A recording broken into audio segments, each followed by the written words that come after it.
आज की जो ये प्रेस मीटिंग है ये 6328.78 लाख यानी कि 63 करोड़ 28,78,000 की परियोजना जो स्वीकृत हुई उस संबंध में है।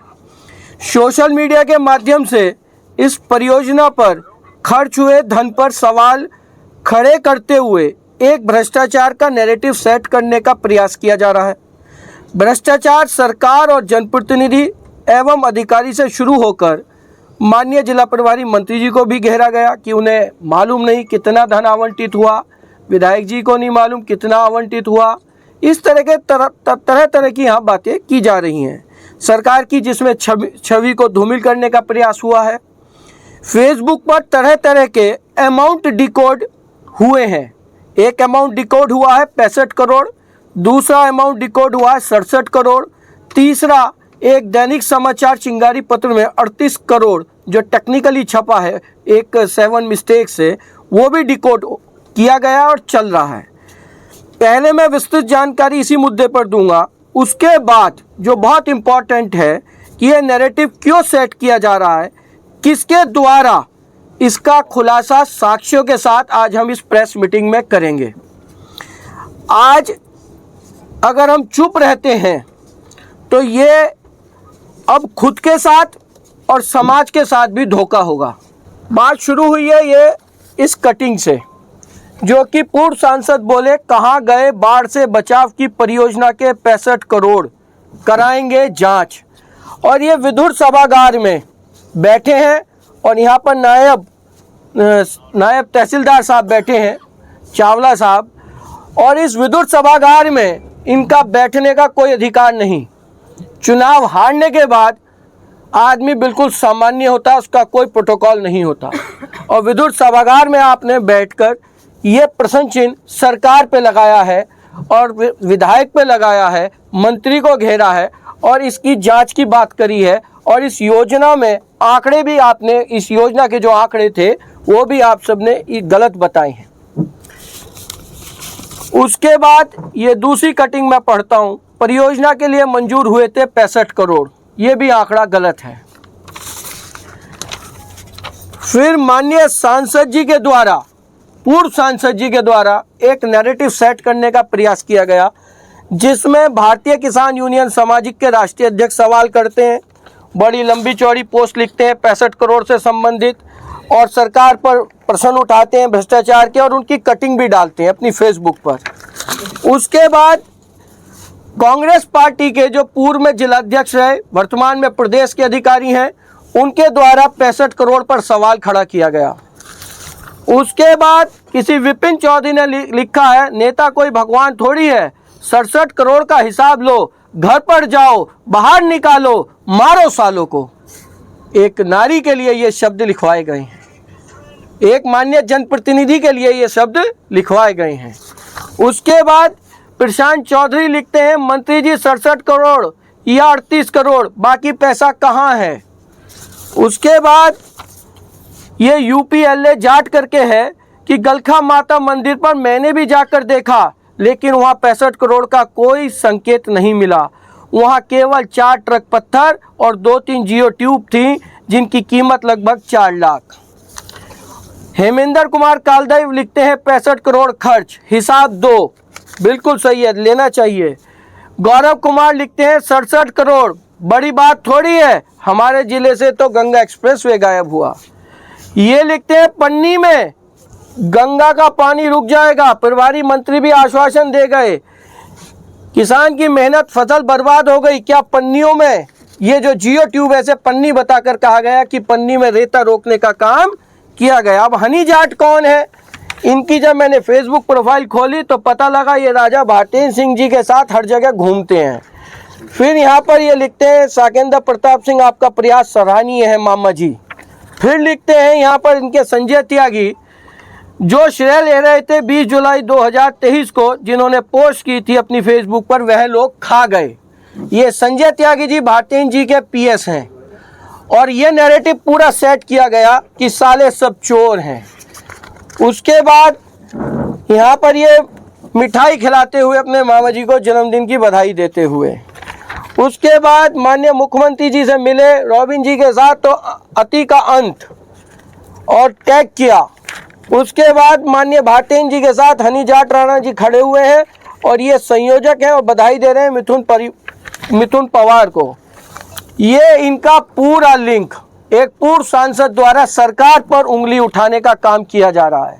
पूर्व सांसद द्वारा सोशल मीडिया के माध्यम से मौजूदा विधायक की छवि खराब करने का काम किया जा रहा है, जो कि उनकी पार्टी की हैं, जो कि 2 बार इस क्षेत्र से निर्वाचित हुई हैं और आप इसी क्षेत्र से 2 बार हारे हैं। बिजनौर विधानसभा भी हारे हैं और बिजनौर लोकसभा भी हारे हैं और नजीबाद विधानसभा भी हारे हैं। वो आंकड़े भी बताऊंगा और जिन परिस्थितियों में जीते थे वो परिस्थितियां भी आज बताऊंगा समाज के सामने।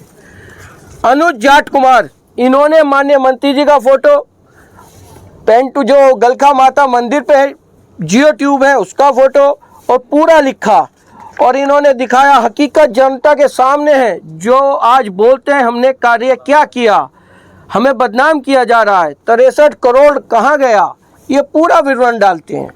उसके बाद ये डालते हैं फेसबुक से उठाकर 65 करोड़ माननीय मुख्यमंत्री जी ने जो दिए थे, ये 65 करोड़ कहाँ गए, परियोजना का कोई अता पता नहीं इन्हें। बस नैरेटिव सेट करना है कि लोग भ्रष्टाचार हो गया, घोटाला हो गया और चोरी हो गई और धरातल पर ABCD इस परियोजना की कुछ नहीं जानते।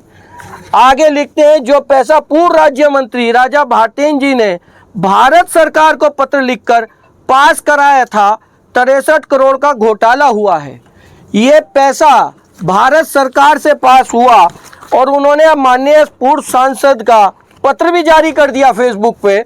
ex-MP डॉक्टर महेंद्र सिंह, सिंचाई मंत्री जल शक्ति, और उसमें यह भी निवेदन कर डाला कि ये पैसा भारत सरकार, ये जो फाइल थी वापस भारत सरकार को जाए और भारत सरकार से पैसा स्वीकृत हो। और ये भी अच्छा हुआ उन्होंने लेटर डाल दिया, मुझे कहीं और जाने की जरूरत नहीं पड़ी।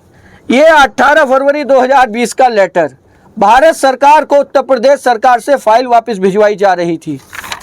क्यों? क्योंकि उन्हें यह मालूम था कि इस पे माननीय विधायक सुच्ची चौधरी लगातार पैरवी कर रही हैं और पैरवी के सबूत मैं आप सबको दिखाऊंगा। और इन्होंने तमाम भारतेन जी ने जो कहा वो किया। ये लगातार अभी की 1 हफ्ते की पोस्ट है। ये सारे वो लोग हैं जो सवाल कर रहे हैं, इन सब की मैंने पोस्ट ली। ये कितने लोग हैं? मात्र 16। और इन 16 लोगों ने ये माहौल पूरे विधानसभा पूरे जनपद में बनाया कि सरकार चोर है, सरकार का पैसा गबन हो गया है। और इनके कर्म अब आपको मैं दिखाऊंगा।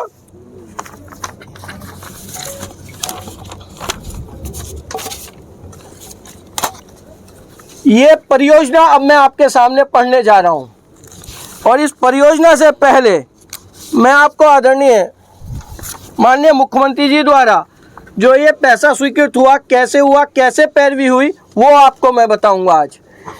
इसमें ये प्रतिलिपि है पत्रांकों की। ये 9 जनवरी 2023 को माननीय मुख्यमंत्री जी को लिखा गया इस परियोजना के संबंध में। और इतनी ये तारीख है, उस पर लिखा गया कि मान्यवर, हम 9 फरवरी 2018, 9 फरवरी 2018, 11/6/2019, 24/8/2021, 30/9/2021, 5/10/2021, 19/12/2022 ये लगातार पत्राचार कर चुके हैं। ये परियोजना क्षेत्र के लिए बहुत आवश्यक है और ये छाया प्रति इस लेटर के साथ संलग्न की गई। और ये वो पत्र हैं जिन पर डेट पड़ी हुई है 9 जनवरी 2023। उसके बाद ये वो सारे लेटर हैं जिन पे मार्क है यहाँ पर अपर मुख्य सचिव जल शक्ति। उसके बाद आप देखेंगे, मैं अब वो लेटर खोलने जा रहा हूँ जिलाधिकारी का जिन्होंने इस परियोजना के संबंध में उत्तर प्रदेश सरकार को लिखा, वो ये लेटर है।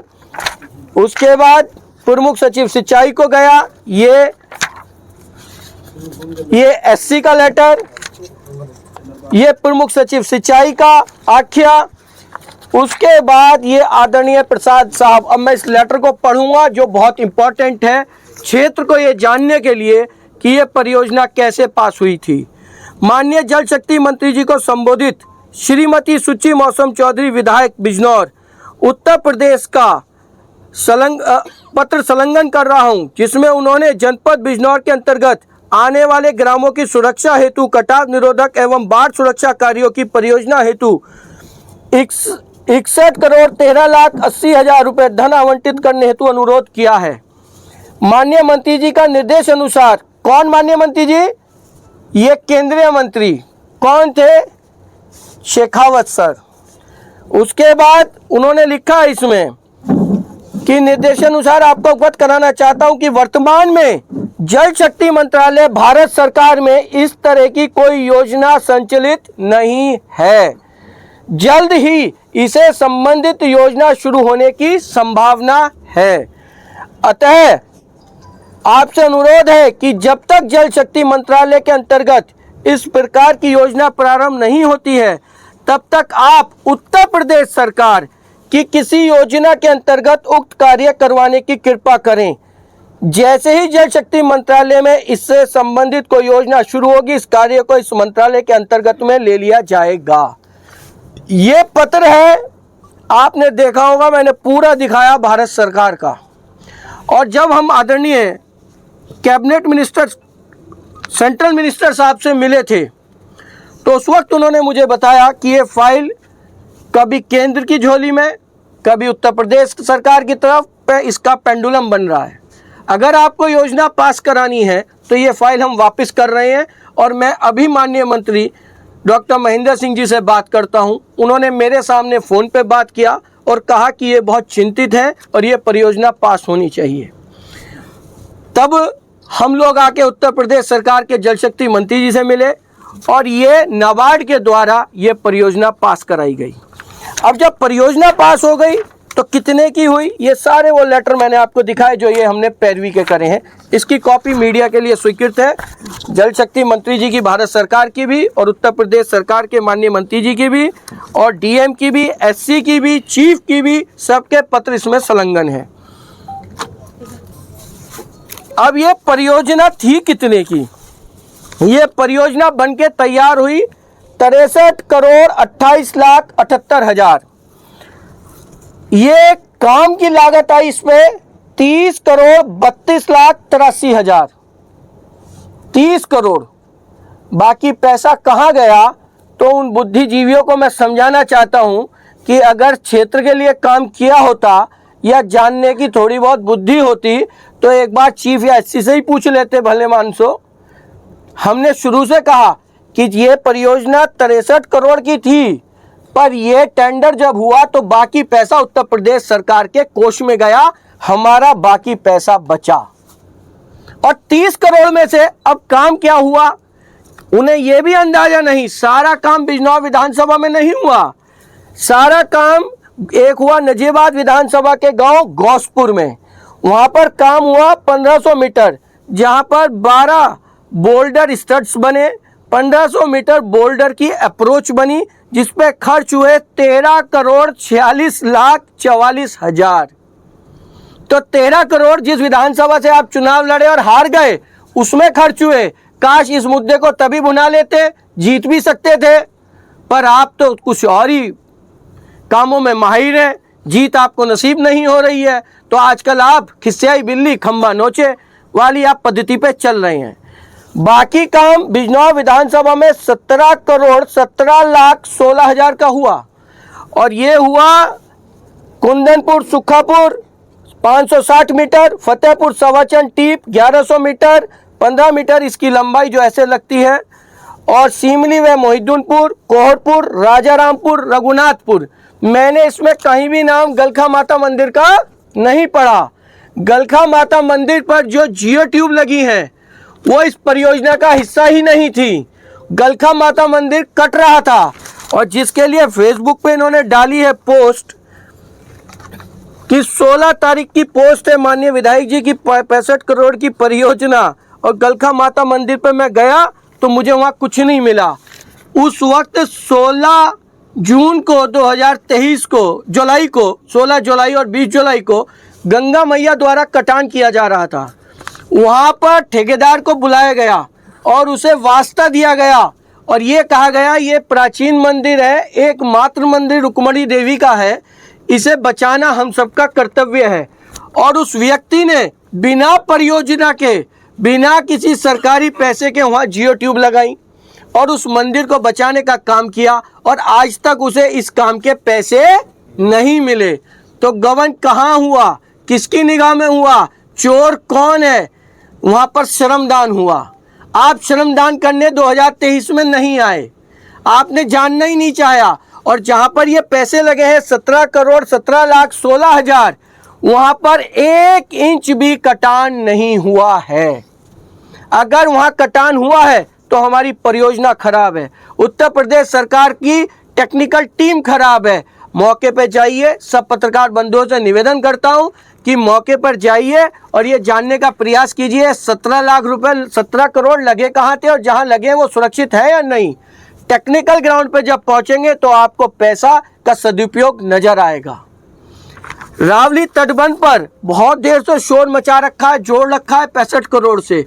उस रावली तटबंध पर 1 रुपए नहीं लगा। मैंने आख्या निकलवाई है 2017 से 18 शून्य है, 2018 से 19 शून्य है, 2019 से 20 शून्य है, 2020 से 21 शून्य है, 2021 से 22 शून्य है, 2022 से 23 शून्य है। अब आते हैं हम लोग 2023 और 24। यहाँ पर जो बाईं ओर हमारा बांध है वहाँ पर जो कार्य हुआ उसकी लागत लिखी है 990, यानी कि 9 करोड़। एक बना है वो 250 किमी, 7 किमी 7.250 किमी से 7.750 मध्य कटाव निरोधक कार्य, उसके मैं आपको अभी आगे फोटो दिखाऊंगा। दूसरा कार्य हुआ है एफ्लक्स बांध की किमी 6.000 किमी से किमी 6.400 तक 970.68, यानी कि 9,70,68,000। जनपद बिजनौर में बड़कला ग्राम के समीप मालन बांध के उच्चीकरण, मतलब उसे ऊंचा करना एवं कटान निरोधक संरचनाओं की पुनर्स्थापना के लिए 117.61। ये जो पैसा लगा है जहां से बांध टूटा है ये वहां नहीं लगा, ये पैसा वहां लगा जहां सर्वाधिक खतरा था। ये गंगा मैया है, ये प्राकृतिक आपदा है। हम पीछे ठीक करके लाए तो पीछे कटान रुक गया, किसानों की खेती की जमीन कटने से बच गई। हमने जब आगे कमजोर देखा तो वहां पर ये पैसा लगाया और उसके मैं आपको फोटोग्राफ्स दिखाऊंगा। पहले की स्थिति ये थी, वर्तमान स्थिति जहां ये पैसा लगा है आप सब देख सकते हैं। ये इतना बड़ा स्ट्रेच बना, ये पत्थरों का स्ट्रेच बना, ये काम हुआ। उसके बाद पहली स्थिति ये थी, वर्तमान स्थिति अब आपके सामने आप देखिए। अगर यहाँ पर ना ये बांध पे पैसा लगता तो इस बार यहीं से टूट था। हमने आगे मजबूत किया, पीछे मजबूत किया। उत्तर प्रदेश सरकार जैसे जैसे पैसा देती गई वैसे वैसे हम इस रपटे को, इस रावली के तटबंध को मजबूत करते गए। और इस बार जहाँ से टूटा है यहाँ से गंगा की धारा 700 मीटर पीछे दूसरी तरफ थी। ये मौके के लोग आपको वहाँ बताएंगे। 72 घंटे और 80 घंटे के करीब में एकाएक धारा ने इधर रुक किया और रुक करके इस बंदे की तरफ चली। और जिस रात ये बंदे का कटान शुरू हुआ, ये वो सारे फोटोज हैं जो मैं आपको दे रहा हूँ जो वहाँ काम हुआ है। और जहाँ ये पैसा लगा है इस काम का अवलोकन आप लोग स्वयं भी मौके पर जाके करें कि ये सुरक्षित है या नहीं है, भ्रष्टाचार हुआ है या नहीं हुआ है। सरकार पे उंगली उठाने वाले लोग पहले ये सोच लें ये योगी बाबा योगी की सरकार है। यहाँ पर किसी मंत्री का घोटाला नहीं पकड़ा गया, ना पकड़ा जाएगा। मोदी जी की सरकार में किसी भी मंत्री की हिम्मत नहीं कोई घोटाला कर ले। ये कांग्रेस नहीं है जहाँ 2G घोटाले होंगे, स्पेक्ट्रम घोटाले होंगे और मंत्री जी घर में आराम से लिटेंगे। ये वो सरकार नहीं है, ये सरकार मोदी और योगी की है। ये काम कराना भी जानती है, काम लेना भी जानती है। और जिस सरकार ने मंत्री बनाया था, विधायक बनाया, सांसद बनाया जिस पार्टी ने, ये उसे ही कटघरे में खड़ा कर रहे थे। इससे ज़्यादा निंदनीय और कुछ नहीं हो सकता। उसके बाद जो मैं आपसे बात कर रहा था रावली तटबंध की, फोन दो। रावली तटबंध 7 तारीख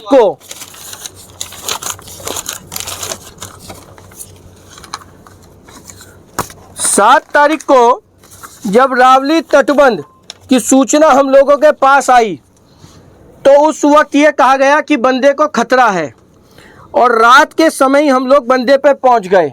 अब मैं अपने फ़ोन की आपको कॉल डिटेल दिखा रहा हूँ, जो कि ना अमेंड की जा सकती है ना एडिट की जा सकती है। आप सब लोग फ़ोन चला रहे हैं। आप ये 7 सितंबर की डेट देखिए, इसमें मेरे पास फ़ोन आते हैं मेरे मंडल अध्यक्ष धर्मनगरी दीपक जी का, और यहाँ से मैं टाइम शुरू करता हूँ। धर्मनगरी जी का हमारे धर्मनगरी के मंडल अध्यक्ष हैं दीपक मंडल जी।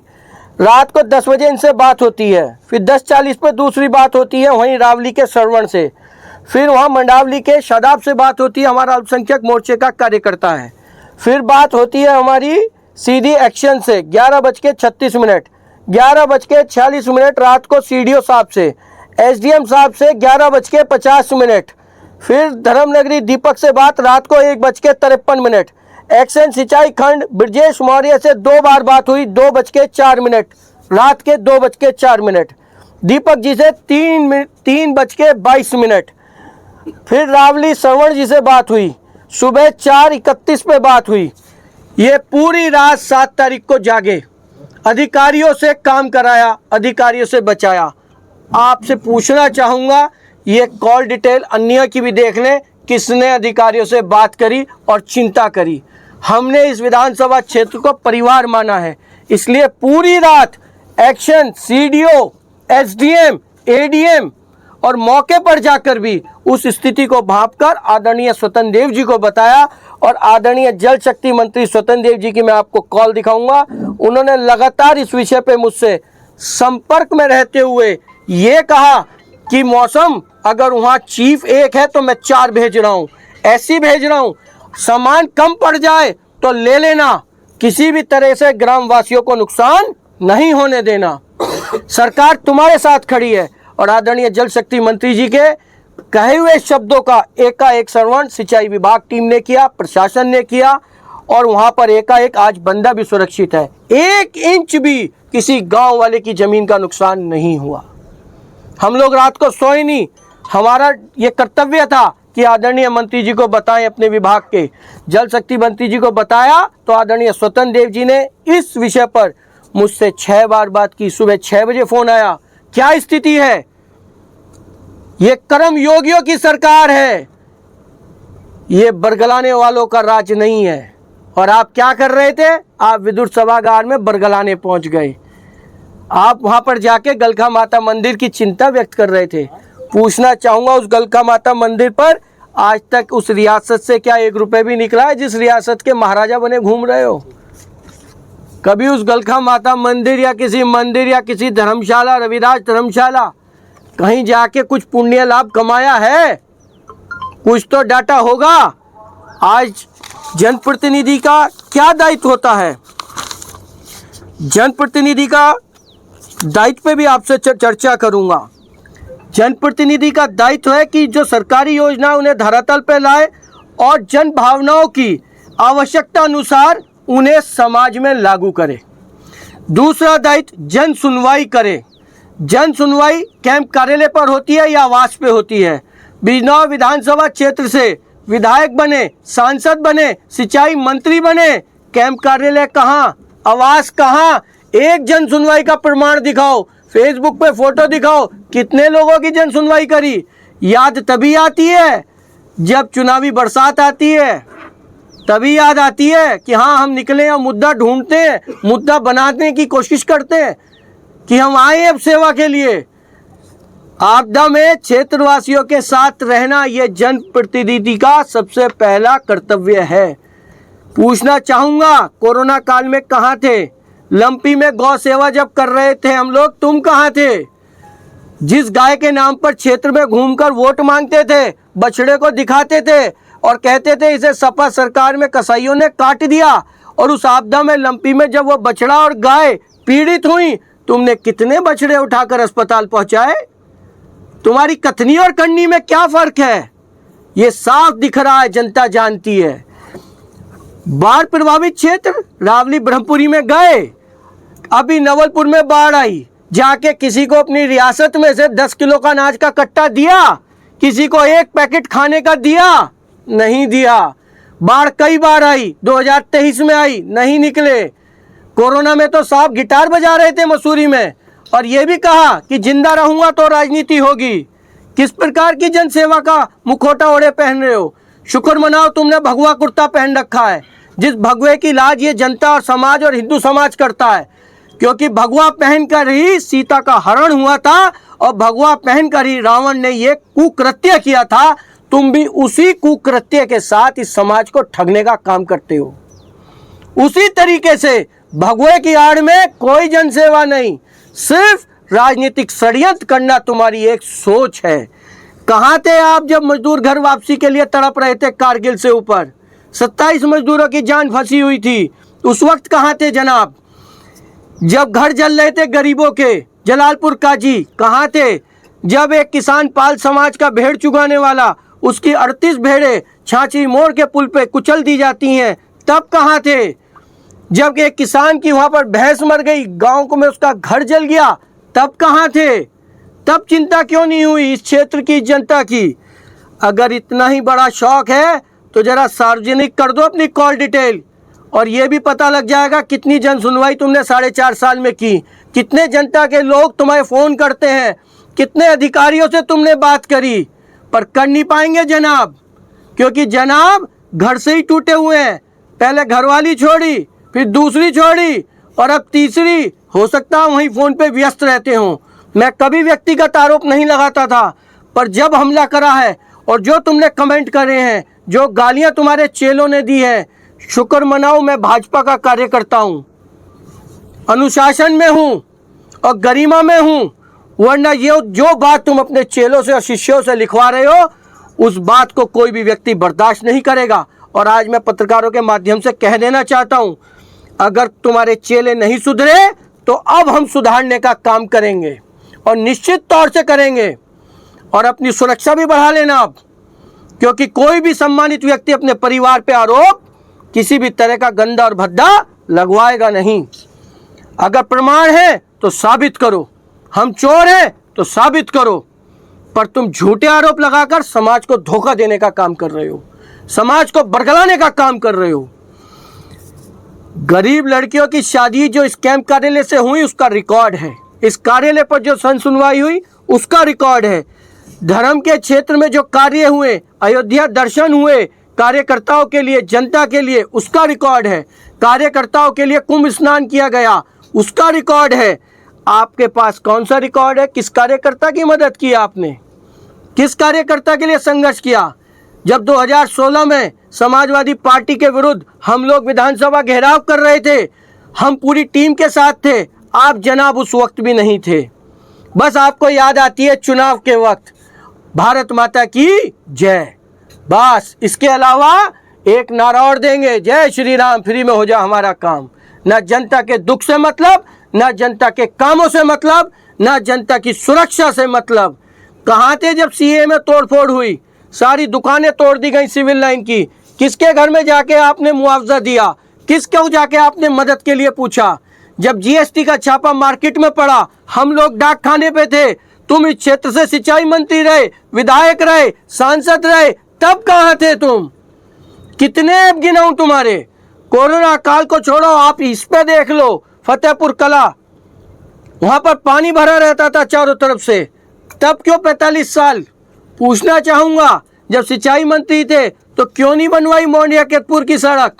2002 में विधायक बने थे, 2007 में हार गए बिजनौर विधानसभा, 2012 में विधायक बने, फिर सांसद बने, क्यों नहीं बनाया मोंडिया केतपुर का मार्ग जो 45 साल से नहीं बना? क्यों नहीं बनवाया मानवाला खिंडनी का मार्ग जो 1,36,00,000 से नहीं 8 साल में माननीय विधायक सुची जी के कार्यकाल में बना? 40 साल से वो 14 गांव का रास्ता खराब था। क्यों नहीं चिंता करी उस छाछड़ी मोड़ के पुल की, जहां पर कई माओं की कोख सूनी हो गई, कई बहनों की हाथों की राखी टूट गई, कई घरों के दीपक बुझ गए, और वो ब्रिटिश काल का छाछड़ी मोड़ का पुल तब याद नहीं आई जनता की?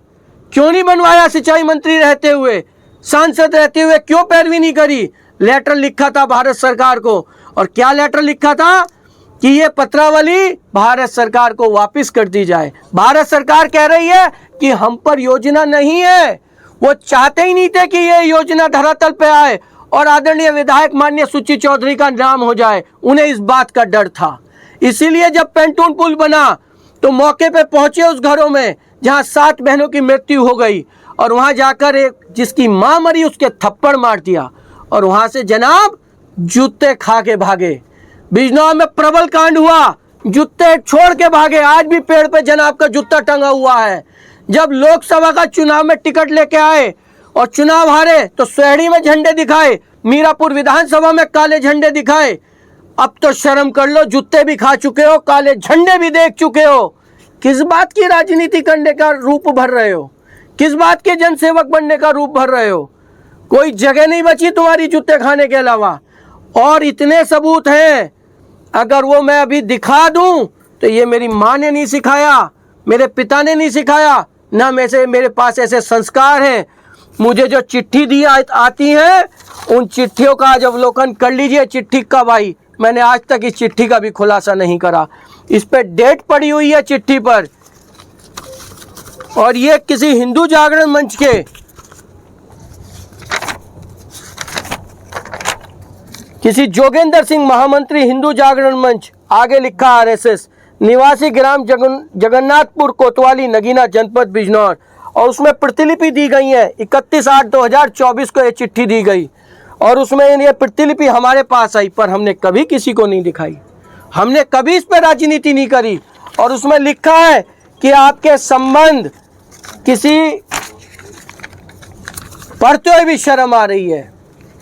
और उसमें उस फेसबुक के भी ये चलचित्र और ये सारे आपके शादी के ये सारे उस चिट्ठी में।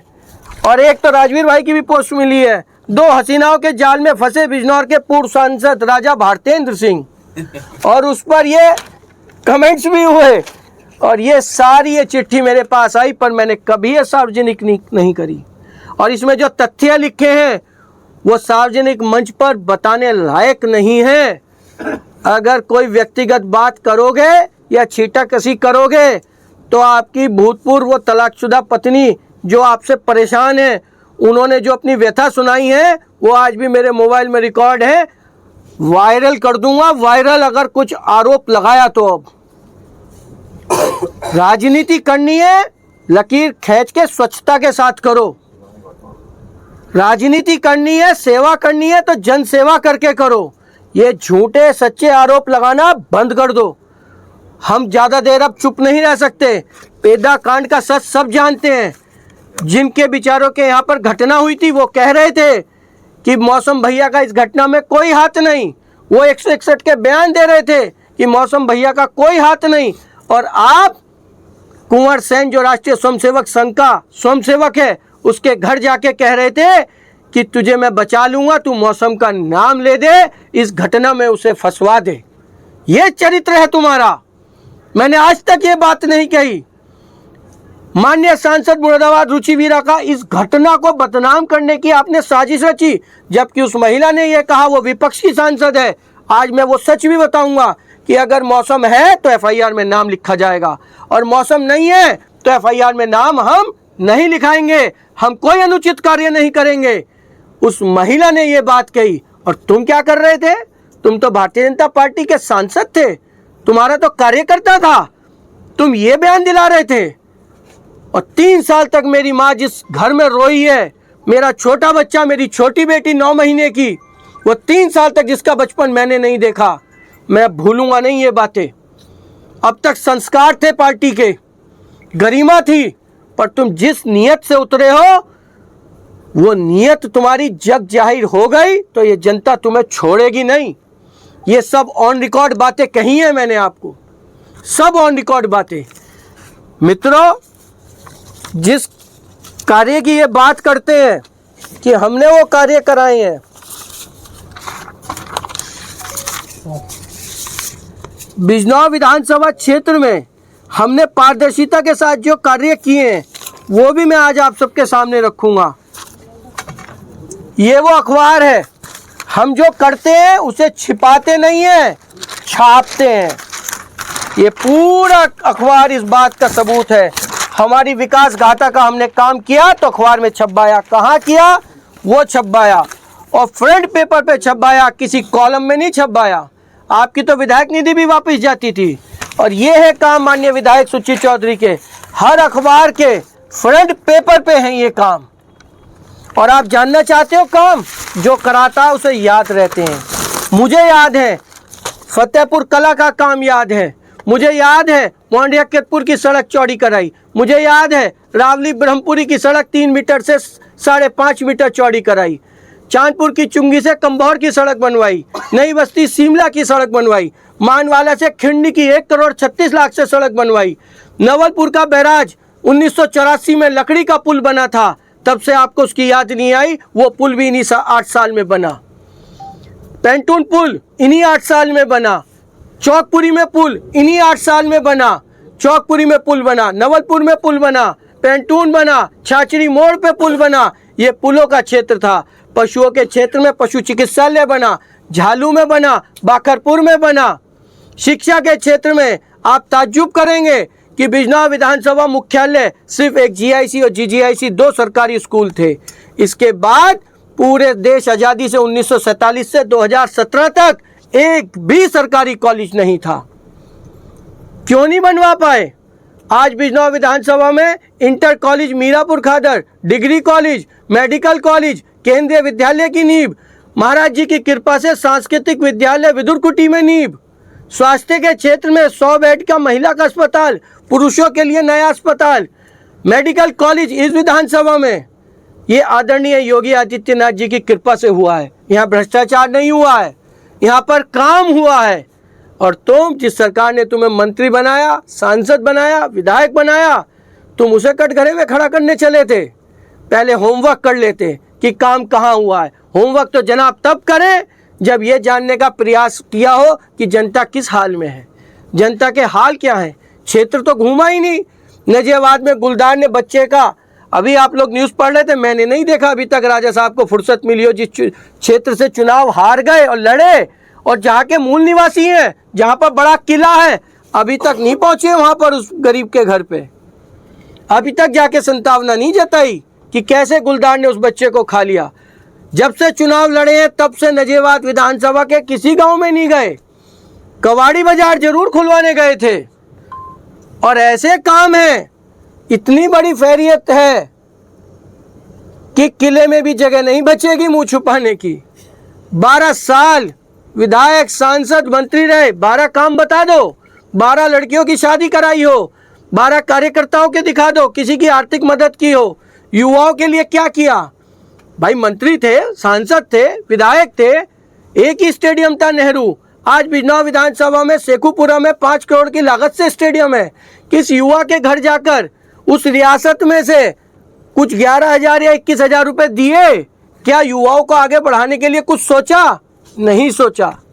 कभी काम नहीं किया युवाओं के लिए। क्या किसी गरीब की आंख बनवाई? ये भी नहीं जाना कि बिजनौर विधानसभा अंधेपन की बीमारी में टॉप 10 में आता है उत्तर प्रदेश में। यहाँ सबसे ज़्यादा मोतियाबिंद है। कभी किसी गरीब के लिए कोई प्रयास किया? क्यों? आप तो सांसद थे, मंत्री थे, 2 बार विधायक थे। हमारी तो उम्र भी कम है। हमने तो जिस अनुरूप से ये देखा, हम गए थे स्वास्थ्य मंत्री जी से मिलने के लिए और उन्हें बताया कि साहब हमारे यहाँ सबसे ज़्यादा बीमारी है अंधेपन की। उस वक्त कोरोना शुरू हुआ था, तो पता लगा वो भी किसी मीटिंग में गए थे, वहाँ कोई कोरोना इफेक्टेड था। उन्होंने अपने आप को क्वारंटाइन किया कि भाई मुझे ऐसे ऐसे रिपोर्ट आई है, आप लोग भी जाके अपने आप को क्वारंटाइन करना। मैं जी बिल्कुल करेंगे, पर साहब इसका बताइए। बोले कोरोना के बाद हम लोग एक टीम गठित करेंगे और आपकी भरपूर मदद करेंगे। हम लोगों ने निजी तरीके से प्राइवेट डॉक्टरों को पकड़कर इस अंधेपन की बीमारी से निजात दिलाने के लिए एम्स ऋषिकेश तक निःशुल्क बस चलवाई। वहाँ के डायरेक्टर थे रविकांत जी एम्स के, उनसे व्यक्तिगत तौर से जाके मिले और कहा साहब हमारी मदद कीजिए। उन्होंने हमारी मदद की। आप किस गरीब के लिए गए? आपने किस गरीब की आंख में दवाई डालने का काम किया? नहीं। आधा फर्जी मुकदमा लगवा दिया, उस बेचारे को साल भर तक जेल काटनी पड़ी। ये काम आपने बखूबी किए हैं। सैनी समाज की एक महिला गर्भवती 2 बच्चों के साथ बाल किशनपुर चौराहे पे एक्सीडेंट से मरती है। हम लोग डॉक्टर से कहते हैं कि इसका जल्दी पोस्टमार्टम करो, वो डॉक्टर हमें किसी और बात की धौंस देता है। हम उसे ये कह देते हैं कि संवेदनाएं तुम्हारे अंदर नहीं है। उस मुद्दे को तूल देकर उस वक्त के तत्कालीन एसपी संजीव त्यागी के पास बैठ के अपनी ही पार्टी के विधायक के घर पे फोर्स चढ़वाने का काम किया। और आप सब जानते हैं कि फिर आदरणीय महाराज जी ने जब वो ट्रांसफ़र हुआ था तो पोस्टिंग के लिए जा रहे थे, बीच में से ही गाड़ी रुक गई थी, पोस्टिंग भी नसीब नहीं हो पाई थी। उनकी उस बेईमानी को भी आप सब जानते हैं कि किस कदर उन्होंने यहाँ पर किया था। आपने जितने षड्यंत्र करे सिर्फ फंसाने के लिए करे, आपने अच्छे कामों को रोकने का काम किया। क्षेत्र की जनता के विकास के लिए आज तक आपने चिंता नहीं करी। आज आदरणीय माननीय मुख्यमंत्री जी की कृपा से बाल किशनपुर के चौराहे से गंज तक की सड़क नई टेक्निक से बन रही है। वो 3 मीटर थी, 5.5 मीटर चौड़ी हो गई। आदरणीय माननीय मुख्यमंत्री योगी आदित्यनाथ जी की कृपा से चांदपुर की चुंगी से गंज तक की सड़क जो 7 मीटर थी वो 10 मीटर चौड़ी हो गई। आपने कभी जाना कितनी सड़कें बन गई हैं बिजनौर विधानसभा में, कितने पुल बन गए हैं? शिक्षा के क्षेत्र में क्या हुआ है? इसी 8 साल में कृषि बीज भंडार गजवाला शिव में बना, कभी जाके देखा आपने क्या हुआ?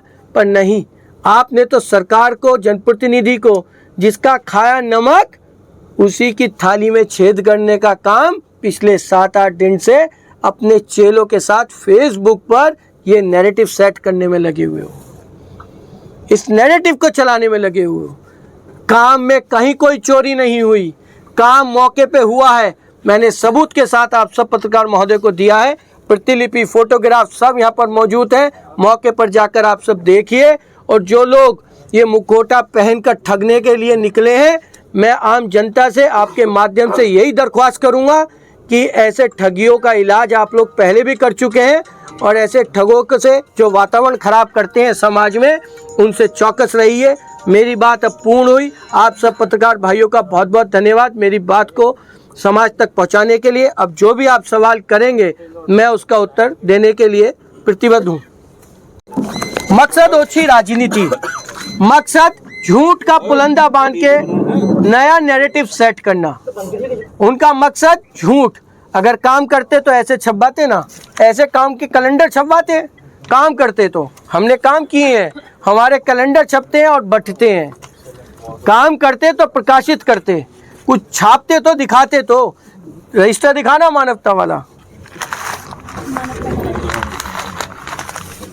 वो भलाई फंड वाला रजिस्टर दो। भलाई फंड नया खुला है, ये भी बताएंगे आपको साहब। जन सुनवाई का रजिस्टर भी बोला था मैंने। कहीं भी कोई काम अपना बनता दिख नहीं रहा है, समाज बहिष्कार कर चुका है। बस आप समझ सकते हैं उन शब्दों को जो आदरणीय विधायक जी ने बोले थे। मैं उन्हीं शब्दों को दोबारा नहीं बोल रहा, पर इतना कह रहा हूँ सूंघते घूम रहे हैं। तो क्या एक बार फिर से कोई भी जमीन तलाशने के लिए आ रहे हैं? आपको लगता मिल जाएगी। ये वो रजिस्टर हैं जन सुनवाई के, और ये रजिस्टर मैं आप सब मीडिया वालों के सामने रख रहा हूँ कि जितनों की जन सुनवाई हुई वो इसमें उनके मोबाइल नंबरों के साथ अंकित हैं। ये सारे वो जन सुनवाई के रजिस्टर 1 साल के। हम लोग कैंप कार्यालय पर बैठते हैं तो उसमें हम लोग ये रजिस्टर बनाते हैं और जन सुनवाई, आप कोई सा भी नंबर कहीं भी खोल लीजिए, कोई सा भी नंबर डायल कर लीजिए। मैं कोई सा भी पेड़ रैंडमली, ये इतने रजिस्टर हैं, मैं कोई सा भी रजिस्टर आपके सामने उठाऊंगा और उसमें कोई सा भी पेज खोल दूंगा तो आप तारीख के साथ पढ़ेंगे 12/19/8/2023 राहुल पुत्र रोहतास सिंह, और उनके आगे लिखा है उनका पूरा विषय कि उनकी क्या समस्या है। कितने ये पूरे ऐसी जन सुनवाई के संख्या कितनी होगी ये संख्या बता दो बस। मेरा कहना ये 1 2 3 4 5 6 7 8 इन 8 में ये रफली आइडिया जन सुनवाई का अनकाउंटेबल है। मैं आपको ये भी बता सकता हूँ कि मेरी कॉल डिटेल निकालिए, मैं प्रतिदिन 200 फ़ोन सुनता हूँ। लोगों का विश्वास है इसलिए वो फ़ोन करते हैं और उनकी जन सुनवाई करते हैं। ये साक्ष्य निकाला जा सकता है, निकालिए और इनके भी निकाल लीजिए। हाथ कंगन को क्या आरसी, पढ़े लिखे को क्या फारसी, ये आज निकालिए। इस संबंध में आपने हाईकमान से, पार्टी हाईकमान से बाकायदा कोई शिकायत भी की? मैंने आज तक कभी शिकायत नहीं करी इनकी। हाँ, मुझे बताते रहते हैं मेरे शीर्ष नेतृत्व कि ऐसे एक व्यक्ति आए थे, वो नाम भी नहीं खोलते, वो समझा देते हैं इशारों में कि आपके ये बात बताई है, तो मैं मुस्कुरा के कह देता हूँ कोई बात नहीं सर, आप जांच करा लीजिए। मैंने नहीं, अब रखने का बहुत, मैं आज तक नहीं रखी थी किसी की भी, मैं किसी की भी नहीं रखता। मैं सिर्फ अपने काम के लिए जाता हूँ, काम जनता का काम लेके आया, काम कराया। पर जब इन्होंने मेरी अर्धांगिनी पर ये चोर और घर में घुस के मारपीट कराने जैसे के लोगों को उकसा कर ऐसी बातें लिखी हैं, तो मैं पार्टी हाईकमान को ये सारे साक्ष्य जो मैंने आपके सामने रखे हैं वो भी रखूंगा, क्योंकि भारतीय जनता पार्टी का नारा है कि नारी सशक्तिकरण। तो उस नारी सशक्तिकरण का अगर हम लोग अपने घर से सम्मान नहीं करेंगे, अपने घर से रक्षा नहीं कर पाएंगे, तो हम बाहर क्या करेंगे। मौसम भाई, ये वो आर्थिक रजिस्टर जो मैंने आपको दिखाया, इसमें मैं फोटो के साथ जिन लोगों की हम लोग मदद करते हैं, जिसमें माननीय विधायक सुची चौधरी अपना वेतन दान करती हैं गरीबों का इलाज कराने में, बच्चों को आगे बढ़ाने में, ये उस आर्थिक रजिस्टर की सारी डिटेल्स हैं। और मैं आपको बता दूं, इसमें अब तक 500 से अधिक की एंट्रियां हैं।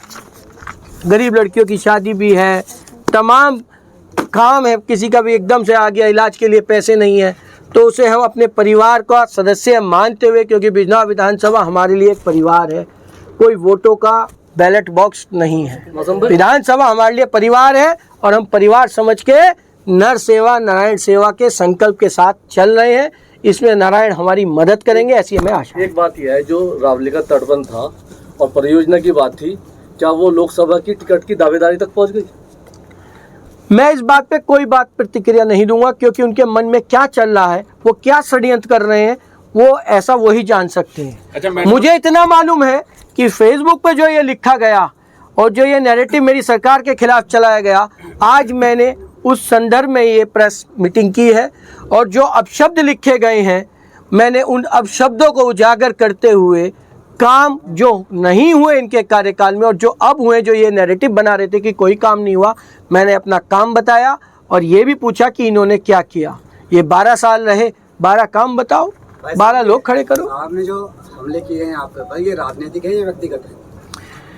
ये राजनीतिक ही है, राजनीति से प्रेरित है, राजनीति से ये सब प्रेरित है। ऐसे कई बार और हमले वो कर चुके हैं, पर हम कभी भी मुड़ के जवाब नहीं देते। फेसबुक पर किसी ने लिखा था कि ये आमने सामने भाजपा के नेता हुए आमने सामने, मैंने कभी पलट के जवाब नहीं दिया। जो वो करते गए, हम अपने नारायण पे, अपने भोलेनाथ पे छोड़ते गए। एक ही बात सोची हमेशा कि नेकी कर दरिया में डाल, आगे बढ़ो, जनता के काम करो। हितेश जी भाई साहब बैठे हैं, पत्रकारिता से हैं, अच्छी तरह मालूम है। जब बिजनौर विधानसभा क्षेत्र के नगरीय क्षेत्र में जब रेड क्रॉस के निशान लगा दिए गए उन्हें ढाने के लिए मकानों को, तो हमने तभी कहा था किसी भी गरीब का घर हम नहीं ढहने देंगे, माननीय मुख्यमंत्री जी को अवगत कराएंगे, और अगर हमें लड़ना पड़ा तो हम हाई कोर्ट तक भी लड़ेंगे। हमने वकील तक कर दिए थे पीडब्ल्यूडी विभाग के खिलाफ। क्यों? क्योंकि जनता हमारा परिवार है, ये साक्षी है इस बात के। हमने हमेशा अपना परिवार समझ के साथ खड़े रहना सीखा है।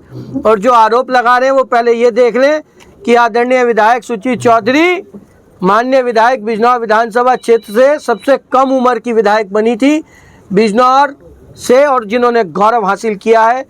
ये उत्तर प्रदेश की विधानसभा की सबसे कम उम्र की विधायक बनने का जिन्हें ये गौरव हासिल हुआ, ये बिजनौर की जनता ने दिया है। बिजनौर की जनता ने उनकी सौम्यता, ईमानदारी और कर्मठता को देख कर दिया। और दूसरी बार जब वो विधायक बनी तो आप सब भी अच्छी तरह जानते हैं कि चुनाव में किस तरह का ये लोग नैरेटिव सेट कर रहे थे। दूसरी बार भी इसी जनता ने जिताया है। हमारे काम के आधार पर जनता में जाते हैं, और हम ही लोग हैं जो चुनाव के वक्त जाके कहते हैं कि हम चुनाव में कोई वादा नहीं करेंगे, वो बेईमानी होगा, हमारी ईमानदारी पर प्रश्न चिन्ह होगा। हम उस वक्त एक ही बात कहते हैं कि जो काम किया है हमने, जो सेवा की है, उस आधार पे हमें वोट देना, उस आधार पर हमें चुनना। हमने उस आधार पे काम किए हैं। मैडम का एक बयान वायरल हो रहा है बहुत जबरदस्त। मैडम ने कहा है कि यहाँ लोग मेंढक की तरफ आ रहे हैं, उछल रहे हैं, कुत्ते मांस की तरह कुत्ते खिंचे चले आ रहे हैं, मांस को देख कर जिस तरह से चले आ रहे हैं। तो ये नहीं, तो ये क्या ये जो शब्द कहे गए हैं, क्या ये किसी नेता के खिलाफ कहे गए हैं या किसके खिलाफ? देखिए, ये महिला की एक पीड़ा थी। वो जो शब्द लिखे हैं उन्होंने, वो बहुत पीड़ादायक हैं। सुचि चौधरी की एक बेटी भी है। वो जब फेसबुक पढ़ रही थी अपनी माँ के लिए, वो रोई थी। हमसे भी वो पीड़ा नहीं देखी गई, पर हम भारतीय जनता पार्टी के कार्यकर्ता हैं। हमने अपनी बेटी को समझा लिया, अपने बेटे को समझा लिया, पर ये संस्कार उनके दिखते हैं कि वो उनके लिए क्या लिख रहे हैं। मेरी माँ बहुत रोई 3 साल तक जब मैं जेल में था, और सिर्फ इन महोदय की वजह से हम लोग जेल में रहे और हमें अदालत से इंसाफ मिला। हम अदालत से बाइज्जत बरी बैठे हैं। हमारे खिलाफ कोई गवाही किसी ने नहीं दी, हमें माननीय न्यायालय ने सम्मान दिया। और आप जिस षड्यंत्र के साथ, जिस ओछी राजनीति के साथ सत्ता सुख भोगने के लिए सब कर रहे हैं, ये सब उसी का उदाहरण है। इन्होंने एक पीड़ा में वो बात कही, इन्होंने वो पीड़ा 3 साल तक मेरी जेल की झेली है। इन्होंने वो पीड़ा अपनी बेटी के आंखों में आंसू देखकर उस काम के आधार पे ये बोली कि हमने सबसे ज़्यादा इन 8 साल में काम किया। मुझे कोई अतिशोक्ति नहीं होगी ये बात कहने में। देश आज़ाद 1947 में हुआ, 1951 में पहली विधानसभा गठित हुई, 1951 से 2017 तक क्यों कोई सरकारी स्कूल नहीं बना, क्यों कोई पशु चिकित्सालय नहीं बना, क्यों छाछड़ी मोड़ का पुल 200 साल तक जो ब्रिटिश सरकार के कार्यकाल का पुल है उसका क्यों निर्माण नहीं हुआ। हमने हमारे 8-8.5 साल उन 65 साल पर भारी हैं। हमारे 8 साल की मानवता का काम उन 65 साल पे भारी है। जनप्रतिनिधि का दायित्व होता है कि वो आपदा में अपने क्षेत्रवासियों के साथ खड़ा हो। जनप्रतिनिधि का दायित्व होता है कि वो अपने लोगों के साथ उस दुख में खड़ा रहे जब उन्हें ज़रूरत है। तुम क्या कर रहे थे जनाब? सिर्फ एक मध्य वर्ग का परिवार की बेटी विधायक बन गई, तुमसे बर्दाश्त नहीं हुआ। उसके पति को जेल में सड़वाने की तैयारी कर रहे थे, आजीवन कारावास कराने की तैयारी कर रहे थे, बयान कराने की खोज रहे थे, रोज नए नए प्रपंच रच रहे थे। पर मैंने कभी भी इस बात की शिकायत किसी भी नेता से नहीं की। मैंने सिर्फ अपने भोलेनाथ पे विश्वास रखा और आज ये प्रमाण है। मैंने तो इन जनाब को कभी किसी मंदिर में भी जाते नहीं देखा। भगवा कुर्ता बहुत जल्दी पहनते हैं, पर मैंने कभी किसी जागरण में, मंदिर में जाते हुए नहीं देखा। क्लब में जरूर जाते हैं। और भगवान का मुंह में राम, बगल में छुरी, सब काम है। मैं कभी आक्षेप नहीं लगाना चाहता था, और आज ये भोलेनाथ की कृपा है कि बांध का रिसाव जरूर हुआ पर बांध टूटा नहीं। आज तक कभी भी इस विधानसभा में कोई बड़ी आपदा नहीं आई। तमाम गुलदार चारों तरफ घूमा। ये परमात्मा का ही आशीर्वाद है कि यहाँ गुलदार जैसी बड़ी घटनाएं कोई नहीं हुई। ये परमात्मा का आशीर्वाद है, और ये परमात्मा साथ उन्हीं की अब देता है जिनकी नीयत साफ होती है। अच्छा, जिन लोगों ने आपकी छवि, मतलब मैडम की और आपकी छवि खराब करी है सोशल मीडिया के द्वारा, क्या उनके खिलाफ कोई कानूनी कार्रवाई करेंगे? कोई नोटिस? मैं बिल्कुल नहीं करूंगा, मैंने आज तक नहीं करी। वो उन्हें बरगलाया गया है। वो भाई आप लोगों के माध्यम से इस झूठ को समझेंगे, और जो समझना ही नहीं चाहते, जो उनके बिल्कुल पेड हैं, वो इस काम पे लगे रहें। भगवान उन्हें सद्बुद्धि दे। मैं उनके खिलाफ कोई कार्रवाई नहीं करूंगा, क्योंकि भगवान उन्हें खुद सजा दे रहा है।